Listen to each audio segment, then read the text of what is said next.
보리떡 5개와 물고기 2마리로 남자들 어른만 5천 명이니까 한 2만 명 됐을 거라 짐작하는데 그 사람들을 먹였습니다. 그리고는 주님께서 그들에게 하시는 말씀 가운데 나는 생명의 떡이다. 그러니까 너희가 먹은 그거 말고 내가 떡이다. 내가 진짜 떡이다. 내가 생명의 떡이다. 그렇게 말씀을 하시고 또 내게 오는 자는 결코 줄이지 않고 나를 믿는 자는 영원히 목마르지 않다. 이 말은 국어를 이해하는 방식으로 이해를 하면 줄이지 않고 목마르지 않다 하는 말이 같은 병행이 되고 있고 또 내게 오는 자 그리고 나를 믿는 자가 병행이 되고 있죠. 이거는 나를 믿는다는 말은 내게 온다는 말이고 내게 온다는 말은 나를 믿는다는 말이다 하는 것이고요. 줄이지 않는다 또 목마르지 않는다 이거는 혼용할 수 있는 말입니다. 그러니까 사실 가만히 한번 생각을 해보십시오. 예수를 믿는다는 것은 무엇인가? 오늘 우리는 그 회심의 체험에 대한 설명을 좀 보게 될 텐데요. 우리는 중요한 것은 이거죠. 나는 참으로 회심한 자가 맞나?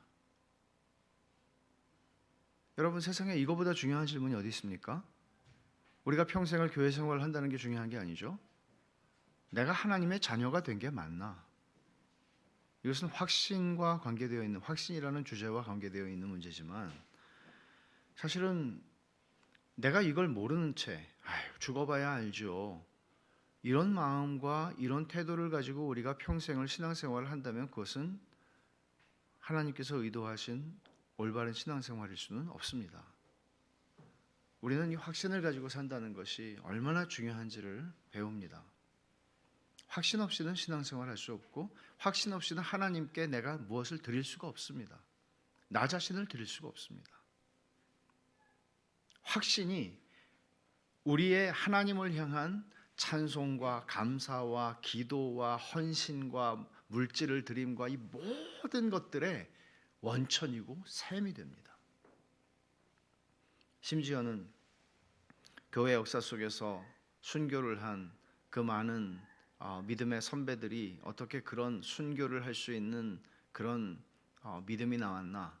그렇죠. 우리와 동일한 믿음이죠. 그러나 그렇게 하게 한 것은 그들의 확신이었습니다.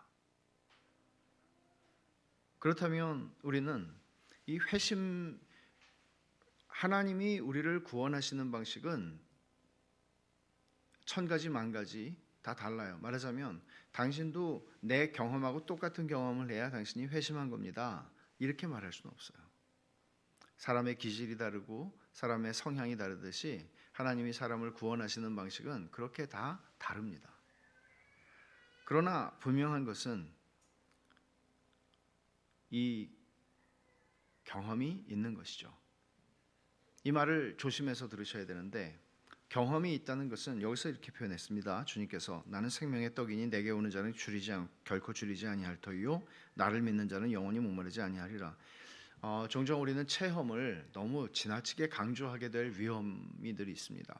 그러나 오늘 본문에서 주님은 내가 생명의 떡이라고 그러고 내게 오는 자는 먹는다, 마신다 이렇게 표현을 하시죠.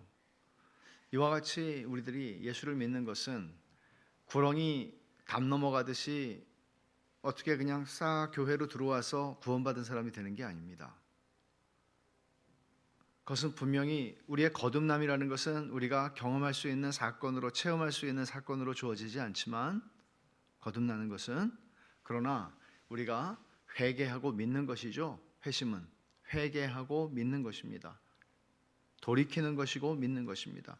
어떤 면으로는 이 말씀이 그것을 잘 보여줍니다. 나는 생명의 떡이니 내게 오는 자는 돌이키지 않고 주님께 올 수가 없죠. 왜냐하면 자기 인생을 다 자기가 원하는 인생을 자기가 추구하는 인생을 자기 목적을 이루기 위해서 다 달려가는데 그걸 멈출 뿐만 아니라 돌이켜 주께로 가야 되는데 주께로 가는 사람은 회개하는 사람이에요. 그리고 믿는 것이죠. 회심이라고 하는 게 사실은 이 본문 안에 나타나 있는데 그것은 우리가 인식하고 알 수 있는 영역이라는 것이죠. 내 영혼이 거듭나는 것은 성령께서 나도 모르게 행하시는 일일 수 있으나, 그러나 내가 믿고 회개하고 하나님께 오는 것은 내가 인식하고 느끼는 경험의 영역이란 말이에요. 그래서 18장 철로역정 18장이 다루는 주제는 회심의 체험입니다. 소망이 자신의 회심의 이야기를 쭉 이 크리스천에게 들려주는데, 이건 굉장히 단순히 존 버니언이 어떤 한 사람의 간증이다 하는 것이 아니라 이 속에는 굉장히 중요한, 그러니까 회심 체험의 전형이라고 말할 수 있을 만큼 회심의 경험에 있어서 중요한 요소들이 여기에 다 나타나 있습니다.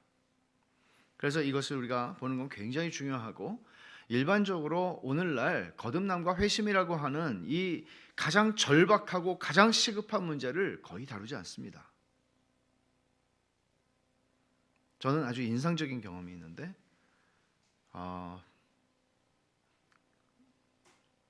미국의 버지니아 주에서 가장 크고 알려진 교회의 청년부 수련회를 인도하러 갔다가 첫날 거듭남과 회심이라고 하는 주제를 가지고 말씀을 전했는데, 우리 아이들, 청년들의 반응은 거듭남이라는 말을 처음 들어봤다는 것이죠. 충격이었어요. 이 아이들은 어려서부터 교회를 다니는 아이들이 많거든요. 대개 중직자들의 자녀들이거든요. 근데 거듭남이라는 말을 들어본 적이 없어요. 어떻게 이럴 수 있을까요? 우리 어린아이들 소요리 문답 외우는 거 보셨죠? 중생은 무엇입니까? 회개는 무엇입니까? 믿음은 무엇입니까? 기도는 무엇입니까? 들은 적이 없어요. 물론 들어야 회심하는 건 아니고 들어야 거듭나는 건 아니죠. 그러나 그런 데 대한 관심도, 그런 데 대한 이해도 없는 것입니다. 성인들은 얼마나 다를까요? 오늘 이 주제를 다루는 거 굉장히 중요한 주제가 아닐 수가 없습니다. 여기 등장하는 인물이 있는데 무신론자입니다. 무신론자라는 이 인물은 거꾸로 거슬러 내려오는 거죠. 지금 철로역정을 향해서 가고 있잖아요. 철로역정을 걸어가고 있는데 크리스천과 소망이, 근데 이 사람은 도리어 저쪽에서 지금 내려오고 있는 거예요. 그래서 만났어요.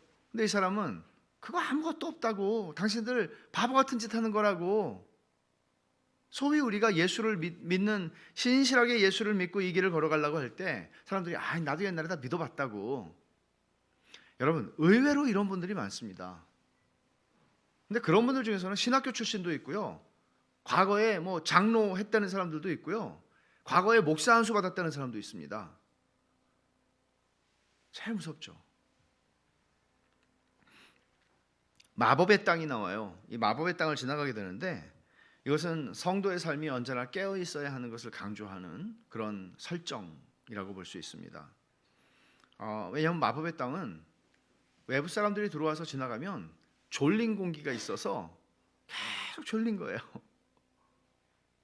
근데 지난번에 경고를 했잖아요. 목자들이 기쁨의 산에서 졸지 말고 깨어 있으라고. 그 말씀을 생각하게 되죠. 여러분, 제가 여기에 강의 안에 성경 구절들을 많이 써놨는데, 이거 뭐 이렇게 써놓지 않아도 사실 괜찮죠. 근데 이거 다 깨어서 정신 차리고 깨어 있으라는 말씀들이거든요. 깨어 있어라. 소망의 회심 체험, 이 회심의 전형이라고 그랬죠. 그러나 회심의 전형이라고 해서 모두가 이 과정을 똑같이 겪어야 되는 건 아니에요.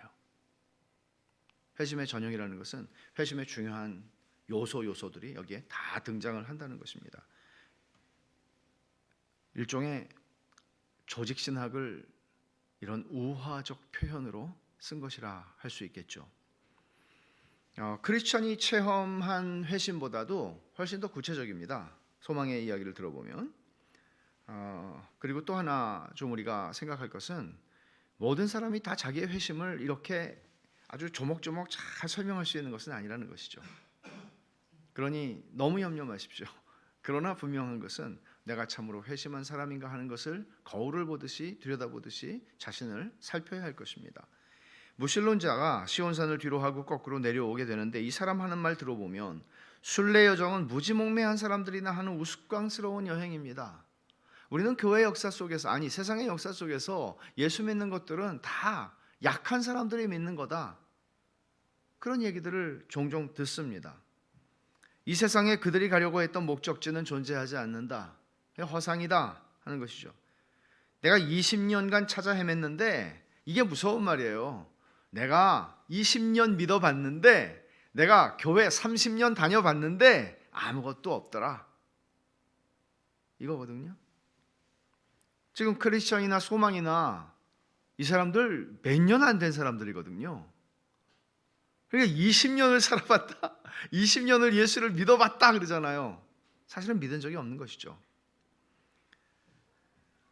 출발하던 첫날에 보았던 것 이상의 것을 본 적이 없다고 그는 얘기합니다. 첫날이 굉장했는데 그날 이후로는 아무것도 없었다. 나는 당신들보다 훨씬 멀리 가본 사람으로서 지금 말하고 있다. 당신들보다 훨씬 앞서가본, 나 신학교 나온 사람이다, 나 이렇게 해본 사람이다, 나 이런 거 해본 사람이다, 그러면서 결국 없다, 속는 거다, 그렇게 얘기합니다. 결국 무신론자는 고린도후서 4장 4절에 말한 것처럼 이 세상 신이 미혹해해서 하나님을 볼 수 없는, 그러니까 없어서 하나님이 계시지 않기 때문에 못 보는 것이 아니라 하나님께서, 아니 사탄이 그의 눈을 가려놓은 것이죠. 그래서 보지 못하는 것이죠. 눈이 먼 아첨꾼이다, 그렇게 설명을 합니다. 그리고 모든 거짓은 진리에서 나지 않습니다. 이것은 완전히 다른 거짓입니다. 그래서 사실 이 시대에도 이런 역할을 하는 사람들이 적지 않습니다. 무신론자들 보십시오. 리처드 도킨스의 책을 읽으신 분들도 계실지 모르겠지만 이 사람이 쓴 만들어진 신 이것뿐 아니죠. 열심히 강연을 하고 열심히 책을 쓰고 있죠. 또 크리스토퍼 히친스, 신은 위대하지 않다.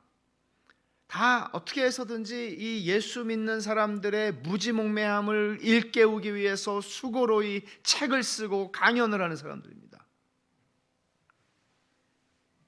이들만 드러내놓고 무신론자라 드러내놓고 말하는 이들만이 아닙니다. 자유주의 신학자와 목사들도 실제로 설교를, 하나님의 말씀을 가지고 설교를 하지만, 성경을 가지고 설교를 하지만 실제로 그들은 실천적 무신론자들이라고 할 수가 있습니다. 이론적으로는 있습니다. 그러나 그들의 삶에서는 하나님이 계시지 않습니다. 그래서 잠언 19장 27절에 내 아들아 지식의 말씀에서 떠나게 하는 교훈을 듣지 말지니라. 분별이 굉장히 중요한 것이죠. 분별하는 것. 지식의 말씀에서 떠나게 하는 교훈을 듣지 마라. 분별할 수 있어야 된다는 겁니다. 마크 데버 목사는 이런 얘기를 합니다. 설교를 듣다가 벌떡 일어나서 나갈 수 있어야 된다. 그건 하나님에 대한 불경이 아니라 하나님을 경외하기 때문에. 하나님을 경외하기 때문에. 마법의 땅에 이 두 순례자가 들어서게 됩니다. 근데 이제 아까 말씀드린 대로 졸린 거예요. 그래서 졸지 않기 위해서 우리 열심히 얘기를 하자고, 기쁨의 산에서 목자가 깨어있으라고 그랬으니까 여기 졸면 안 된다고, 큰일 난다고, 소망이 아주 한숨 자고 가자고 그러는데 크리스찬이 그러지 말자고, 그러면서 이제 열심히 얘기를 해요.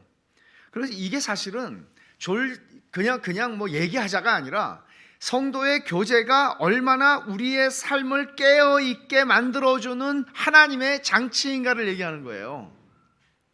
단순히 그냥 우리가 얘기 많이 하자, 수다를 떨자가 아니라, 재밌는 얘기 하자가 아니라 성도의 교제가 있어야 우리가 고립이 되지 않고, 고립이 되면은 졸릴 땐 잘 수밖에 없잖아요. 내가 잠잔다는 게, 내가 영적으로 잠이 들었을 때 내 옆에 있는 형제와 자매들이 알아요, 깨워요, 그러지 말라고. 그리고 영적인 교제가 또 다시 시작이 돼요. 그러니까 영적인 교제, 사귐이 있다는 것은, 그러니까 교회 속에서 우리를 살아가도록 하나님께서 교회라고 하는 걸 통해서 철로역정을 걸어가게 하시는 것은 이런 의미가 있는 거죠. 너 혼자서 졸지 마, 혼자서 깨어 있어, 그게 아니라 함께 가라는 거예요. 이런 사귐이 있어야 돼요. 그러니까 내가 내 영혼의 가장 깊은 마음을 나눌 수 있는 친구를 둬야 돼요. 그게 필요해요. 하나님께 그런 은혜를 구해야 돼요. 신앙생활을 하면서 내 속에 가장 깊은 것을 나눌 수 있는 친구가 있어야 돼요. 그렇지 않으면 목사도 마찬가지예요. 들어보셨죠? 정신과 닥터들이 자기들도 때때로 가서 상담을 받는다고. 상담가들도 때때로 상담을 받는다고. 필요해요. 그래서 제가 예를 들어 목사들끼리 모여서 공부를 하고 목사들끼리 교제를 하고, 왜 그래요? 그러지 않으면 설 수 없어요.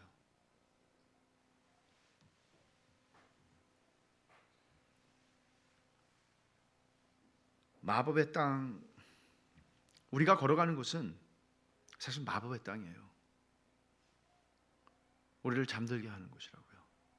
우리를 잠들게 하는 것은 물리적으로 우리를 잠들게 하는 것이 아니라, 난 분명히 깨어있다고 생각하는데 내 정신을 다른 데 파는 것이죠.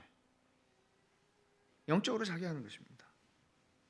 그래서 크리스천이 이렇게 노래를 불러요. 성도들의 교제는 잘만 유지되면 그들을 깨어있게 하고 지옥도 물리칠 수 있다고. 그러니까 이 성도의 사귐이라고 하는 게 이렇게 중요한 것이다. 이제 소망한테 어떻게 예수 믿었는지 얘기해보라고 얘기하죠. 그러니까 소망이 이제 자기 얘기를 합니다. 처음에는 아무런 죄의식 없이 세속에 푹 빠져 살던 인생이었다. 그렇게 시작을 해요. 매우 오랫동안 나는 우리 시장에서 전시되고, 이 시장 아시죠? 어딘지 허영의 시장이었습니다. 이 사람 허영의 시장 출신이고 믿음을 통해서, 순교한 믿음을 통해서 예수를 믿게 된 사람입니다. 거기서 전시되고 팔리는 물건들에 도취되어 있었습니다. 내가 믿기에 만약 내가 여전히 그 가운데 있었다면 그 물건들은 나를 파멸과 죽음으로 몰아넣었을 겁니다. 또 얘기해요. 그 물건들은 세상의 모든 보화, 부귀지요. 나는 떠들고 흥청거리고 술 마시고 욕하고 거짓말하고 추잡한 일을 행하고 안식일 범하는 걸 무척 좋아했죠. 그런 일들은 모두 내 영혼을 파괴시키는 것들이었습니다. 그러니까 세상에서 성공하고 세상에서 많은 것들을 누리고 세상에서 성취를 하고 했는데, 문제는 그것들이 내 영혼을 파괴하는 역할을 적극적으로 하는 걸 모르고 살아가는 거죠. 다 그렇습니다. 누구나. 그런데 죄를 자각하는 일이 시작이 됐어요. 이게 누가 하시는 일이에요? 성령께서 하시는 일이죠. 죄에 대해 책망한다고 그러셨잖아요. 허영의 시장에서 순교당한 믿음을 통해서 전해진 하나님 말씀을 들은 거예요. 하나님 말씀을 듣지 않고서는 이런 일이 일어나지 않죠. 하나님 말씀을 들었어요. 저렇게 죽어가면서도 하나님의 말씀을 전했던 그 사람, 믿음, 그 사람이 전하는 말씀을 들었어요. 이 일들의 마지막은 사망이요, 이를 인하여 하나님의 진노가 불순종의 아들들에게 임한다는 사실을 깨달았다고 그래요. 그래서 뭔가가 시작이 됐어요. 성령의 은혜로 시작이 됐는데, 문제는 뭔가 하면 그 다음날 일어나니까 그냥 지나가 버린 경험이 되는 거예요. 그러니까 그냥 뭔가 그냥 좀 마음이 찜찜한, 뭔가 그전처럼 개운하지는 않은데 이렇게 뭐 사는 게 이렇게 뭔가 훅 찔리는 것 같기도 하고, 근데 이렇게 떨쳐버리고 그냥 내 사는 걸 살자, 이렇게 되는 거죠. 이렇게 말합니다. 내 마음이 말씀으로 흔들리기 시작한 이후부터 나는 죄에 눈을 돌리지 않으려고 열심히 노력해 왔지요. 하지만 계속해서 죄를 짓고 살았습니다. 왜냐하면 소망이 자기를 분석하고 있는 거예요. 첫째, 그런 변화가 하나님의 역사인 줄을 알지 못했다는 거예요.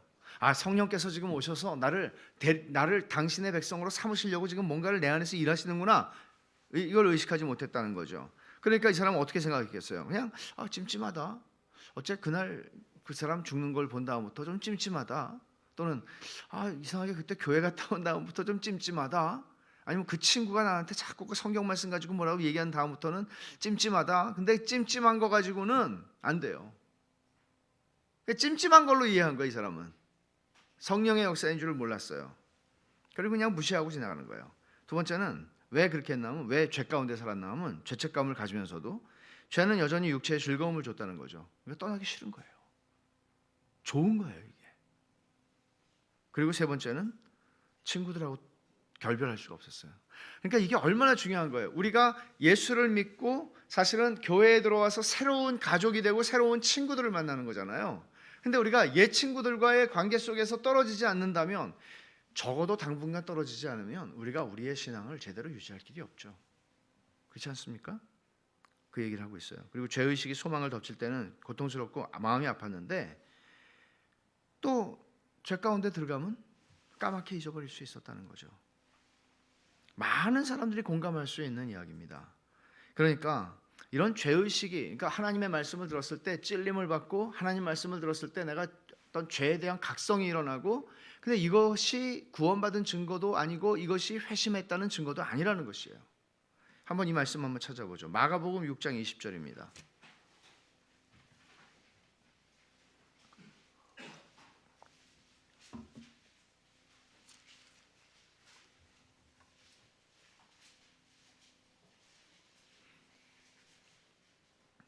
한번 같이 읽겠습니다. 헤롯이 요한을 의롭고 거룩한 사람으로 알고 두려워하여 보호하며 또 그의 말을 들을 때에 크게 번민을 하면서도 달갑게 들음이로라. 요한의 말을 헤롯이 굉장히 제대로 들었습니다. 두려웠습니다. 그리고 달게 또 들었습니다. 그래서 이 헤롯은 요한을 죽일 수가 없었습니다. 그 말씀을 들을 때마다 찔림이 있고 그 말씀을 들을 때마다 뭔가 왔단 말이에요. 그러나 이 사람은 결국 세례 요한을 죽이게 됩니다. 또 한 사람을 볼까요? 사도행전 24장입니다. 사도행전 24장 25절입니다.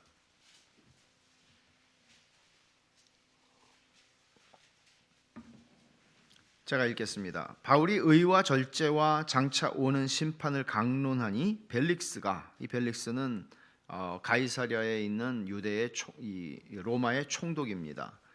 벨릭스가 두려워하여 대답하되 지금은 가라, 내가 틈이 있으면 너를 부르리라 하고, 그 다음 말씀도 읽어보면 동시에 또 바울에게서 돈을 받을까 바라는 거로 더 자주 불러 같이 이야기하더라.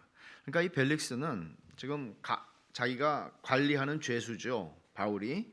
근데 바울이 틈만 나면 이렇게 만나서 의와 절제와 장차 오는 심판을 강론했어요. 설교를 한 거예요. 복음을 전한 거예요. 근데 벨릭스가 그 말을 들을 때 두려웠다고요.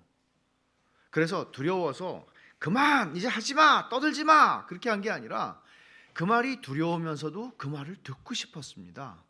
물론 돈을 바라는 부분도 또 한 마음이 있었죠. 그러니까 이런 것들이 우리에게서 어떤 말씀을 들을 때 우리가 죄책감을 느끼고 양심의 가책을 느끼는 것이 회심의 증거는 아닙니다. 그래서 요 구절에 요 벨릭스 같은 이런 케이스들을 보면서 청교도 목사인 매튜 미드라고 하는 분은 이런 책을 썼어요. Almost Christian, 거의 그리스도인이에요. 거의 그리스도인. 거의 그리스도인은 그리스도인입니까? 아닙니까? 아닙니다. 거의 다 온 거는 온 겁니까? 안 온 겁니까? 안 온 겁니다. 거의 그리스도인. 자칫 잘못하면 우리는 거의 그리스도인으로 우리의 인생을 살아갈 수도 있는 것입니다. 헷갈리게 되면 그렇다는 것이죠. 말씀을 들으면서 그냥 이 정도의 느낌, 이게 굉장히 좋은 거거든요. 그러니까 내 마음대로 살고 인생을 정말 원하는 대로 살면서 교회에 와요, 주일날. 그래서 교회에 와서 설교를 듣는데 좀 이런 찔림이 있어요. 이거 굉장히 좋거든요. 우리를 안도하게 해주거든요. 내가 그래도 오늘 말씀을 들으면서 찔림이 있었어. 이걸로 안심한다고요, 사람은. 죄와 자각이 특별히 일어날 때가 있었다고 소망은 돌이켜보면서 얘기해요. 죄에 대한 자각이 특별하게 일어났을 때가 언젠가 하면 거리에서 착한 사람을 만날 때, 성경책을 읽을 때, 머리가 아프기 시작할 때, 이웃 중에 어떤 사람이 병들었다는 소식 들을 때, 옛날에는 병들으면 많이 죽었잖아요. 그리고 죽은 자들을 위해 울리는 조종소리를 들을 때, 자신의 죽음에 관해서 생각할 때, 어떤 사람이 갑자기 죽었다는 소식을 들을 때, 자신이 곧 심판을 받게 된다는 생각이 불현듯 들 때, 이럴 때마다 죄의 자각이 특별히 더 많이 일어났다는 것이죠. 소망은 이런 죄책감을, 죄의식을 완전하게 떨쳐버릴 수는 없었다고 고백을 해요. 죄의식이 내 양심을 하도 굳세게 붙들었기 때문에 쉽게 떨쳐버릴 수 없었습니다. 그리고 죄로 돌아가려고 하면 고통은 2배로 커졌습니다. 점점 발이 무거워지는 거죠. 그래서 이제 이 소망이 마음을 고쳐먹고 결심을 하고 하는 게 있어요. 착하게 살자, 이거예요. 하나님 앞에서 착하게 살자. 종교 생활을 시작한 거예요. 그래서 종교적인 의무를 열심히 하기 시작합니다. 제가 종교 생활이라고 얘기하는 거는 이 사람이 교회를 나와서 종교 생활을 했다는 얘기로 들으시면 되는 겁니다. 그래서 나는 죄뿐 아니라 죄악된 친구들을 피하고, 아까 친구들을 끊어버리기 힘들었다 그랬잖아요. 친구들을 피하고 여러 가지 종교적 의무들을 수행했어요. 가령 기도, 성경 읽기, 울며 자복하기, 이웃들에게 말씀, 진리의 말씀 전하기 등이었습니다. 다른 여러 가지 것들을 비롯해 내가 행한 이 일들은 하도 많아서 다 열거할 수가 없습니다. 열심히 한 거예요. 교회 봉사 열심히 하고, 교회에서 뭐 한다고 열심히 따라가고, 열심히 배우고, 열심히 했어요. 이쯤 되면 믿음 좋은 사람이라고 다 할 거예요. 근데 이 사람은 종교 생활에 머물고 있었습니다. 아직도 almost 크리스천이었다고요. 거의 기독교인이었다고요. 아니었습니다. 그러니까 이런 일들을 하는데 이게 죄의식을 덜어주지 않았다고 얘기를 하는 게 중요한 거예요. 이런 일들을 하는데 죄의식이 좀 덜어져야 되는데 그게 덜어지질 않은 거예요. 잠시 동안 죄의식의 고통에서 벗어날 수는 있었는데 언제? 열심히 뭔가 할 때, 기도할 때, 성경 읽을 때, 열심히 말씀을 들을 때, 열심히 봉사할 때, 열심히 뭘 할 때, 그때는 좀 덜어지는 듯 했는데 그 고통은 또다시 엄습해 왔다는 거죠. 그러니까 내 노력을 하는데도 잘 안 되는 거예요.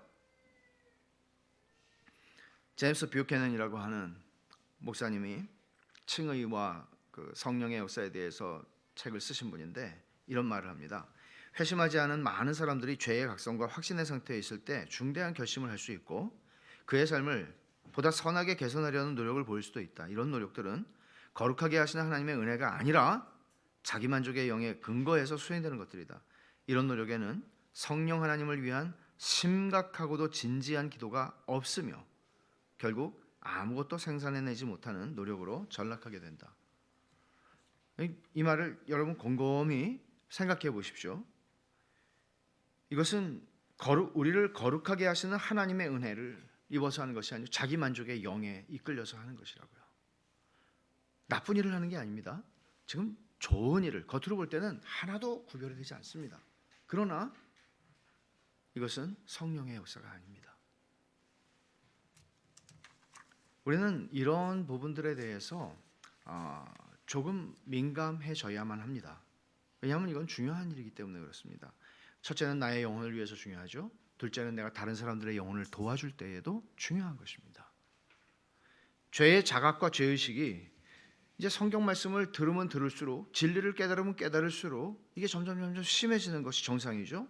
그래서 성경 말씀을 들을 때 소망의 양심이 찔림을 받기 시작하는데 이런 말씀들이죠. 이사야 64장 6절에 우리의 의는 다 더러운 옷 같다. 우리의 의는 하나님 앞에서 나의 의로움인데 하나님 앞에 더러운 옷, 이게 말이 더러운 옷이지 이게 사실은 굉장히 걸레 같은 그런 아주 걸레보다도 더한 그런 뜻이거든요. 그러니까 나에겐 사람들 앞에서는 정말 와 사람들이 다 해주는 건데 하나님 앞에서 이거 아무 쓸데없다는 거죠. 너희도 또 누가복음 17장 10절에 너희도 명령받은 것을 다 행한 후에 이르기를 우리는 무익한 종이라 우리의 하여야 할 일을 한 것뿐이라 할지니라. 우리가 한 것 가지고 우리가 하나님 앞에서 뭔가를 얻어내는 거 아니라는 것이죠.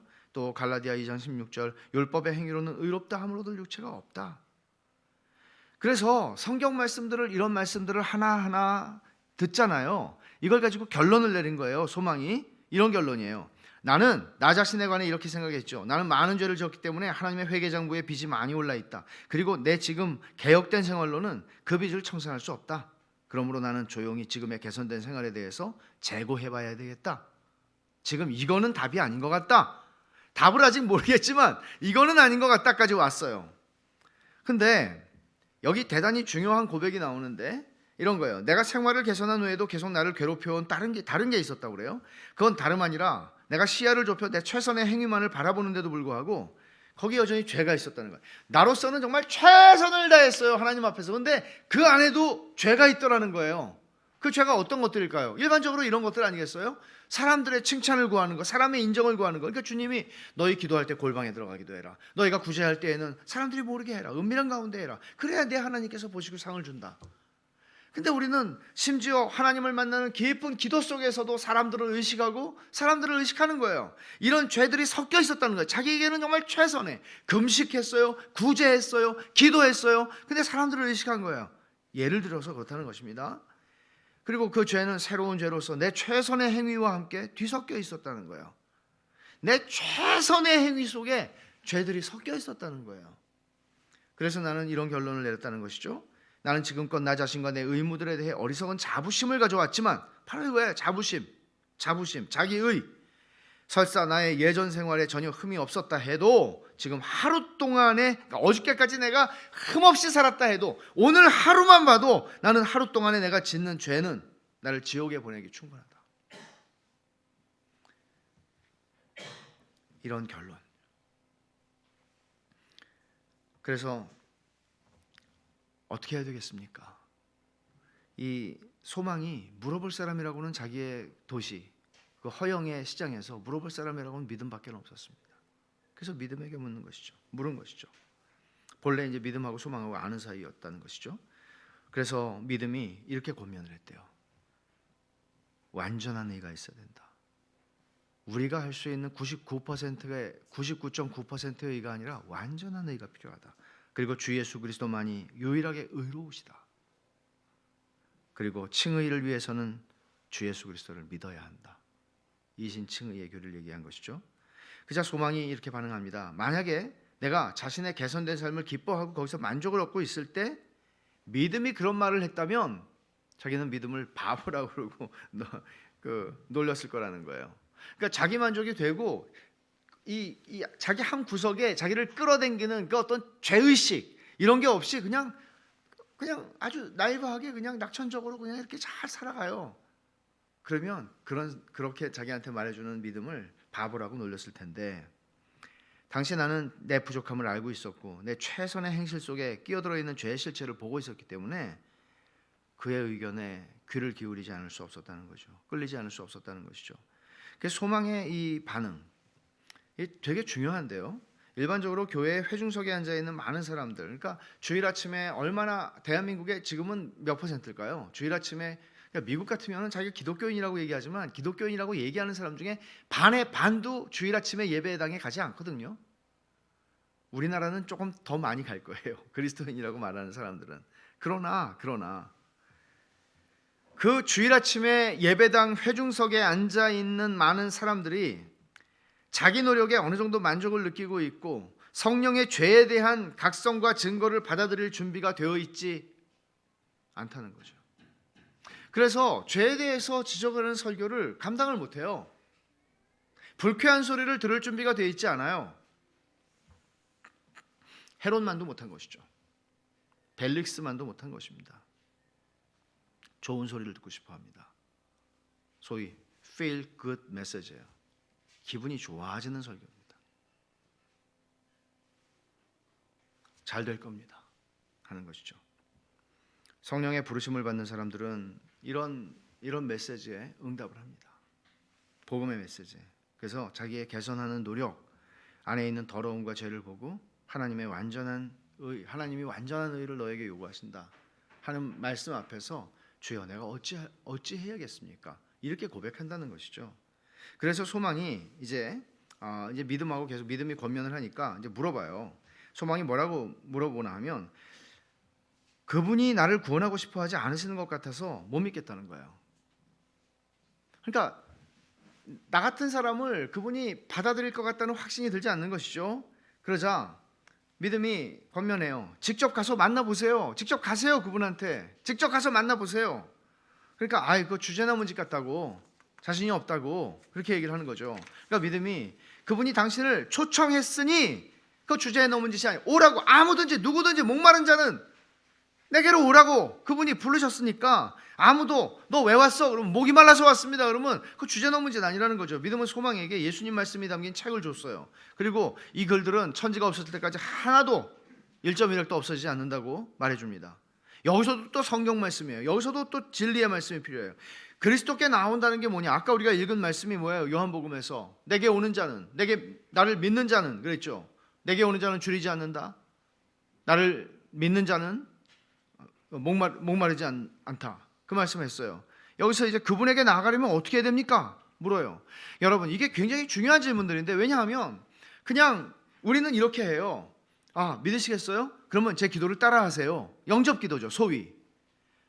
근데 그게 아니고 그분에게 나아가야, 그분에게 나아가라고. 왜냐하면 그분이 당신을 구원하는 분이니까 그분에게 나아가라고.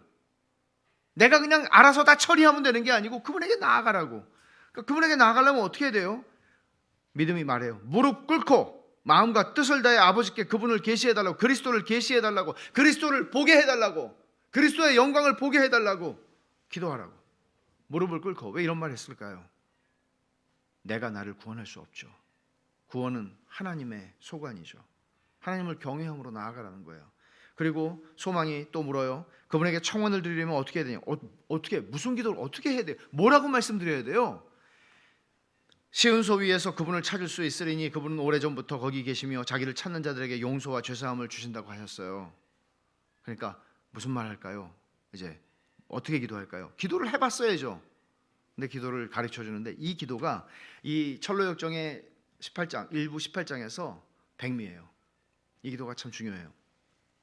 이렇게 말씀드리세요. 하나님, 불쌍히 여기소서. 저는 죄인으로서이다. 저로 하여금 예수 그리스도를 알게 하시고 또 믿게 하옵소서. 만약 그의 의가 없으면 또 내가 그의 의를 믿지 아니하면 나는 결코 내쫓김 당할 줄을 알기 때문입니다. 주여, 나는 당신이 자비의 하나님이시오 당신의 아들 예수 그리스도를 보내사 세상의 구주가 되게 하셨다고 들었습니다. 복음을 들은 거죠. 뿐만 아니라 나와 같이 불쌍한 죄인들을 위해 난 참으로 죄인입니다. 아들을 기꺼이 바치셨다는 사실도 압니다. 그러니 주여, 지금 당신의 아들 예수 그리스도를 통해 제 영혼을 구원하시어 당신의 크신 은혜를 나타내시옵소서.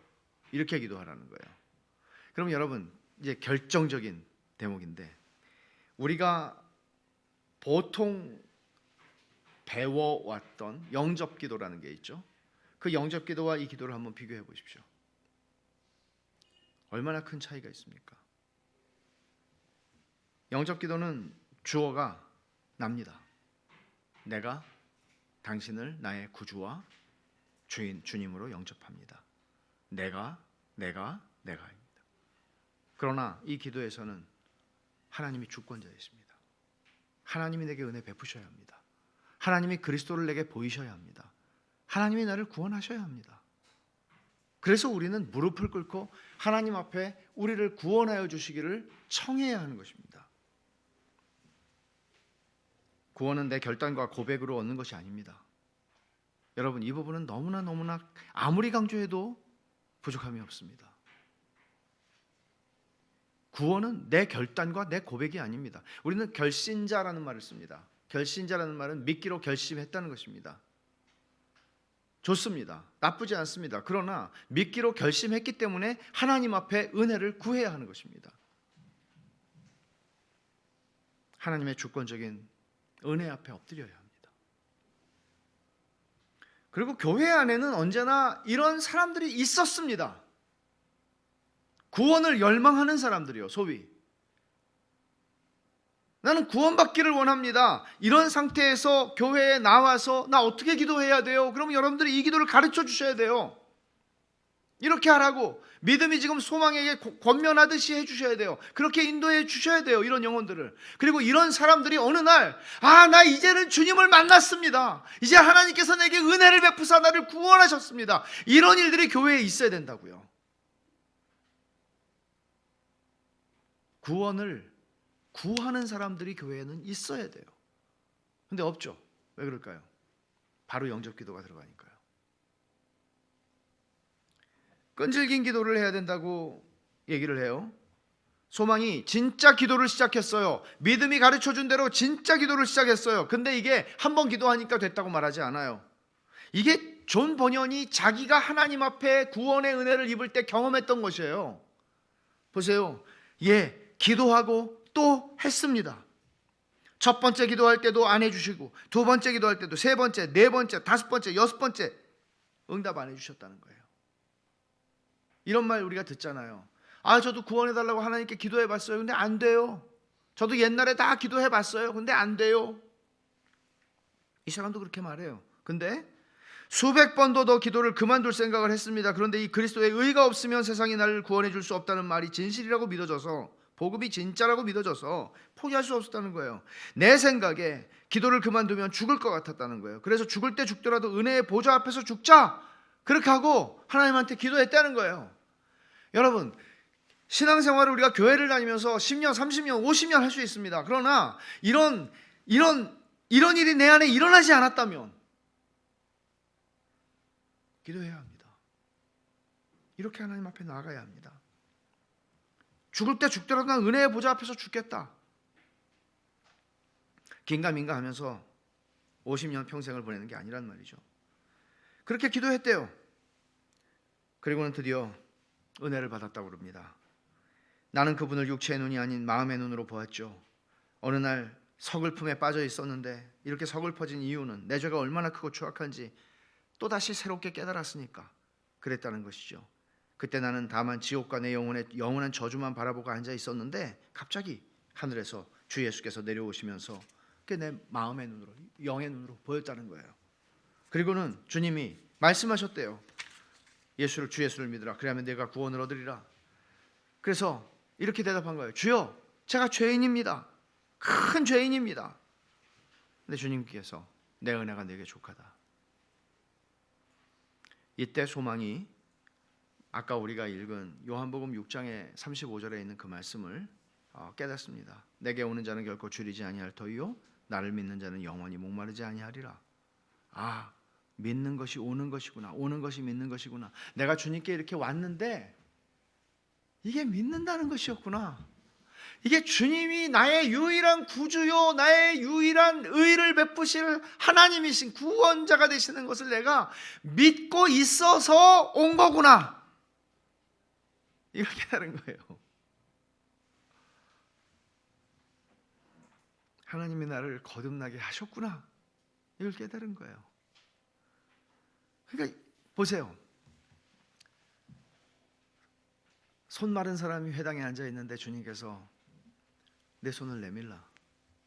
우리는 고쳐주시고 내밀라고 그러셔야지 그냥 내밀라고 그러시면 안 보이십니까? 제가 지금 손을 못 쓰는 거를. 그렇잖아요. 내 손을 내밀라. 이 사람이 내미니까 내밀어지는 거예요. 성한 거예요.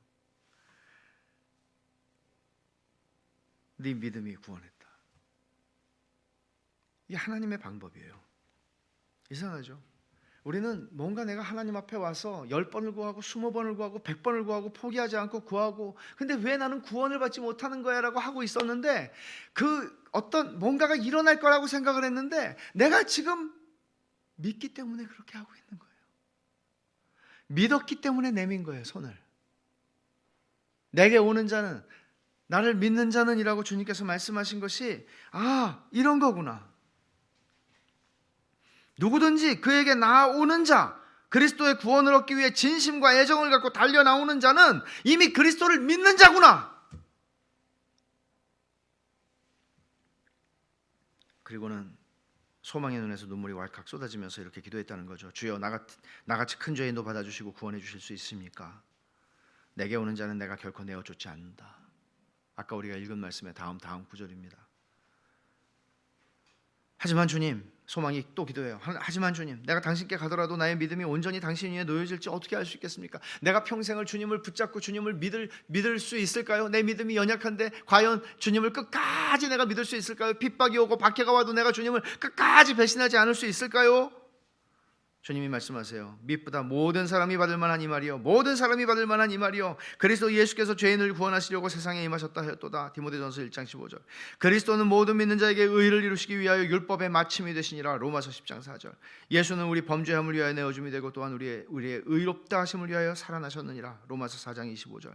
그는 하나님과 우리 사이의 중보시라. 그가 항상 살아서 우리를 위하여 간구하심이라. 히브리서 7장 25절.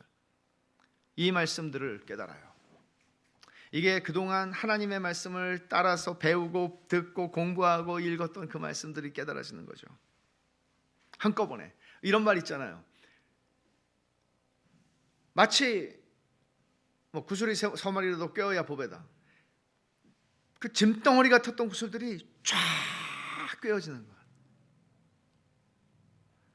그냥 쪼가리 알고 있었던 이런저런 여기저기서 들었던 많은 것들이 쫙 끼워지는 거예요. 깨달아지는 거예요. 그런 은혜를 경험하는 거죠. 그리고는 소망이 두 가지를 바라봐야 하는 걸 깨달았다고 그러는데, 첫째는 그리스도의 인격 안에 있는 의, 그러니까 내 의가 아니고 그리스도 안에 있는 의, 그리고 그리스도의 피를 통해서 내 죄가 다 씻어졌다는 것. 두 가지. 이 두 가지는요 굉장히 중요해요. 예수님께서 이 땅에 오셔서 하신 일이 두 가지예요. 두 가지 순종이에요. 하나는 능동적 순종이고 하나는 수동적 순종이에요. 수동적 순종이라 함은 십자가를 지신 것이에요. 대표적으로 고난을 당하신 것이에요. 죄의 값을 받으신 거예요. 그러나 주님께서는 능동적 순종이라 하는 것은 주님께서 율법을 다 순종하심으로써 율법의 의를 얻으신 것입니다. 우리에게 믿는 자에게 거저 주시기 위하여. 그래서 우리의 죄를 가져가시고 당신의 의를 믿는 자에게 전가하여 주시는 것입니다. 전가라고 하는 뜻은 참 중요해요. 전가라고 하는 말은 이거는 이런 말로 이해하면 돼요. 내 은행 계좌에 넣어주는 거예요. 내 은행 계좌에 없던 의가 완전한 의가 생기는 거예요. 그리고 내 은행 계좌에 꽉꽉 차고도 넘치던 죄가 없어져 버렸어요. 소망이 이제 어떻게 되겠어요? 이런 은혜를 받았으니 확신에 이르게 되는 겁니다. 처음 믿을 때 그런 확신을 주시죠. 하나님께서 처음 믿을 때 이런 확신을 주시죠. 대개의 경우에 소망의 마음은 기쁨으로 가득 차고 눈에 눈물이 가득 고이고 가슴은 예수 그리스도의 이름과 그 백성과 그 길에 대한 사랑으로 울렁거렸다. 예수님만 사랑하는 거 아니에요. 예수님이 하시는 말씀 사랑해요. 예수님이 가신 길을 사랑해요. 십자가의 길이랄지라도 사랑해요. 그리고 예수님의 백성들을 사랑해요. 이게 참으로 거듭난 사람의 심령 속에 일어나는 놀라운 변화입니다. 구원받은 소망이 이 자기 영혼의 변화가 어떻게 일어났는지를 정리하는데요. 이걸 한번 잘 보세요. 하나님의 진노 아래에 있는 세상, 하나님의 진노 아래에 있는 죄인이구나 하는 것을 먼저 깨달았어요. 나는 세상이 아무리 자기의 의를 주장해도 이미 저주받은 상태라는 걸 알았습니다. 두 번째, 하나님의 속성을 깨달아요. 그러니까 내가 하나님의 진노 아래에 있는 존재구나. 세상이 하나님의 진노 아래에 있구나. 근데 하나님이 왜 그렇게 진노하시죠? 하나님의 속성을 깨달아요. 그것은 공의와 사랑이에요. 하나님 아버지께서는 비록 의로운 분이시지만 자기에게 나오는 죄인들을 공의롭게 의롭다 하실 수 있는 분임을 알게 되었습니다. 예수 그리스도 때문에 죄인을 의롭다 하실 수 있는 것이죠. 거기엔 사랑도 있죠. 하나님을 깨달아요. 그 다음에 세 번째는 죄를 깨달아요. 죄의 성격, 죄의 수치, 죄를 미워하게 돼요. 예전에 사악한 생활을 심히 부끄러워하게 되었다고 그래요. 그전처럼 할 수가 없어요. 그전처럼 살 수가 없어요. 절대로 그렇게 될 수 없어요. 그 다음에 네 번째로 자기의 무지를 인식해요. 아무리 이 사람이 무슨 PhD를 가지고 있는 사람이라 할지라도 자기의 무지를 인정해요. 내 자신의 무지를 깊이 느꼈습니다. 왜냐하면 그전까지 생각도 할 수 없었던 것들이 깨달아졌기 때문입니다. 이게 영적인 거거든요. 다섯 번째, 예수 그리스도의 아름다움을 깨달아요. 아, 주님이 이렇게 사랑스럽고 주님이 이렇게 좋고 예전에는 예수 그리스도를 조롱하고 예수 그리스도의 이름을 욕하고 비난하고 하던 사람이 예수 그리스도의 아름다움을 깨달아요. 주님을 사랑하게 돼요. 주님이 행하신 모든 것들을 살펴보고 싶어요. 주님이 왜 이렇게 하셨을까? 주님이 왜 이렇게 말씀하셨을까? 이런 것들을 깨닫고 싶어요. 알고 싶어요. 그리고 거룩한 생활에 대한 사랑이 생겨요. 그전에는 아이고 저거는 정말 답답하고 한심한 인간들이나 사는 삶이지 그랬는데 거룩하게 살고 싶어요. 하나님처럼 거룩해지고 싶어요. 거룩한 생활, 죄 없는 생활을 하고 싶어요. 그리고 그리스도의 영광을 구하는 헌신을 해요. 헌신을 해요. 주 예수님의 명예와 영광을 위해 무언가 다 하고 싶었단 말이에요. 내 몸에 100갤론의 피가 있다면 이것을 다 주 예수님을 위해 쏟아부어 줄 수 있겠다는 생각이 들었습니다. 당연하죠. 은혜를 받은 사람이면 다 이렇지 않습니까? 은혜를 받은 사람들이 계산합니까? 그렇지 않습니다. 여러분이 은혜를 받았는데 주파나를 튕기고 있을 수는 없습니다. 은혜를 받은 사람은 내 평생에 멸시천대 십자가는 내가 지고 가오리니 존귀 영광 모든 것에 주님 홀로 받으십시오. 그 삶을 드리게 되는 거죠. 여러분이 이것을 모르신다면 은혜를 구하셔야 합니다. 은혜를 구하셔야 합니다. 어쩌면 여러분들이 이걸 모른다면 여러분들은 주님을 못 만났을 수도 있습니다. 오늘 말씀을 정리하면 회심은 성령의 역사입니다. 처음에 소망은 이게 성령의 역사라는 건 상상도 못했어요. 그냥 찜찜하다, 그냥 좀 뭔가 있다, 거슬린다 그랬어요. 근데 성령님께서 오셔서 우리의 죄를 책망하시기 전까지 책망하시는 일이 일어나야 우리의 각성과 회개가 시작이 돼요. 회심이 시작이 돼요. 회심은 성령님이 죄인으로 하여금 자기 죄의 본질과 비참함을 거룩하고 공의로우신 하나님 앞에서 보게 하시는 일에서 시작해요. 하나님 앞에서 내 실상을 보는 거예요. 처음으로. 그전에는 그렇게 본 적이 없죠. 내가 저 사람보다는 더 도덕적이다. 내가 저 사람보다 더 교양이 있다. 내가 저 사람보다는 좀 더 착하다. 이렇게 생각했어요. 하나님 앞에서 나를 봐요. 이게 회심의 출발점이에요. 만약 성령의 각성의 은혜가 없이 아까 제임스 뷰캐넌의 이야기를 제가 읽어드렸는데 그것과 비슷해요. 성령의 각성의 은혜가 없이 자기 죄의 상태를 안다는 전제에서 자기가 믿고 회개했다고 말하면 그렇게 말할 수 있다는 거죠. 그러면 이것은 거듭나지 않은 자연인이 양심의 상태에서 하는 자기 개선 노력에 지나지 않고 참된 회심이 아니며 그 사람은 그런 믿음과 회개의 행위에도 불구하고 겉으로 나타나는 행위들은 분간할 수가 없으니까요. 참된 은혜를 확신하는 자리에 이르지 못해요. 자기 자신이 다른 사람이 나를 판단하는 게 아니고요. 자기가 그런 확신의 자리에 이르지 않아요. 그리고 두 번째는 하나님의 진노에서 벗어날 수 있는 유일한 길로 그리스도를 자기에게 계시하여 주실 때까지 구원을 열망하는 죄인은 포기하지 않고 하나님께 은혜를 구해야 한다 하는 것입니다. 여러분 제가 3년 전에 존 에인절 제임스의 구원을 열망하는 자들을 위하여라고 하는 책을 가지고 한 10주 동안 강의를 한 적이 있어요. 주일 오후에. 구원을 열망하는 자들을 위하여.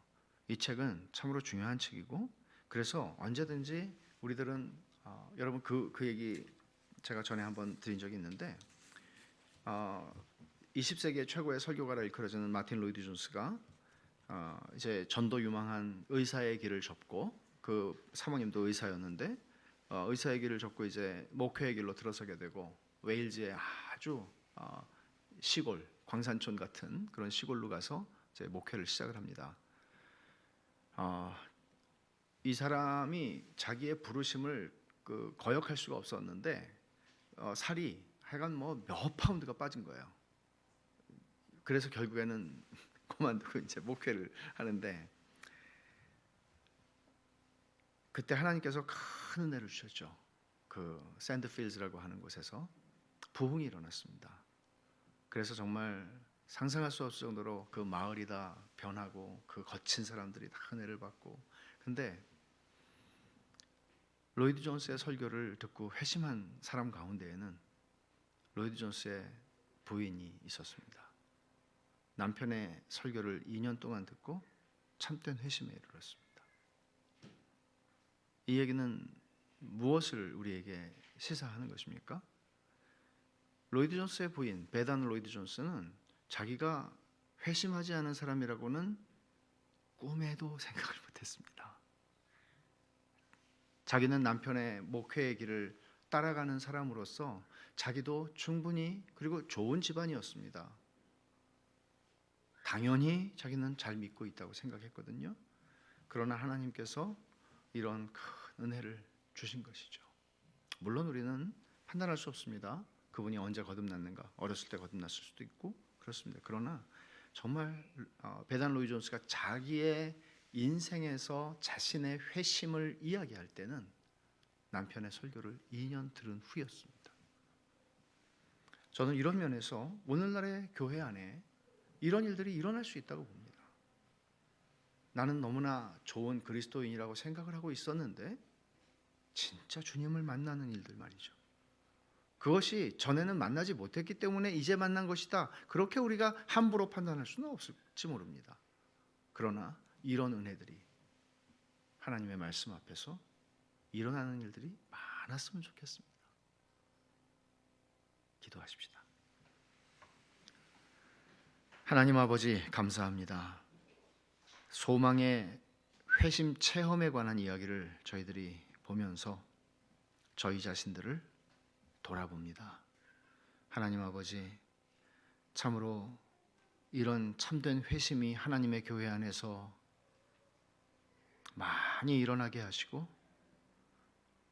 우리 자신의 영혼을 돌아보며 살피는 일들이 있게 해주시고 또 우리가 새롭게 하나님의 은혜를 경험하게 하시고 무엇보다도 주님 참된 은혜를 저희가 경험하고 누림으로 하나님 앞에 저희 모든 것을 드리는 아름다운 복된 그런 헌상이 우리 자신을 드리는 헌상이 우리의 인생 속에서 온전하게 일어나게 하여 주시옵소서. 예수님의 이름으로 기도하옵나이다. 아멘.